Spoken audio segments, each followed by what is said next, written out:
சென்னையில் ஆர்கே நகர் தொகுதி அம்மா போட்டியிட்டு ஜெயிச்ச தொகுதி. அதுல மட்டுங்க 27,779 வாக்கு நீக்கி இருக்கோம். கோர்ட்ல போட்டு பல முறை நாங்க நீதிமன்றத்தில் நாடி நாங்க பல அதிகாரிகிட்ட கூறிய எங்களுடைய கழக நிர்வாகிகள், மாவட்ட செயலாளர்கள், அங்க இருக்கின்ற மாநகராட்சி அதிகாரத்தில் புகார் கொடுத்தோம். சம்பந்தப்பட்ட தேர்தல் அலுவலகத்தில் புகார் கொடுத்தோம்.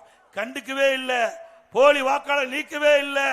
ஒரு தொகுதியில நீதிமன்றம் போய் நீதிமன்றத்தில் முறையாக ஆதாரத்தோடு இவர்களெல்லாம் போலி வாக்காளர் என்று நீதிமன்றத்தில் கொடுத்து வாதாடி 27,779 பேர் நீக்கி இருக்கிறோம். நீங்க பேசலாமா?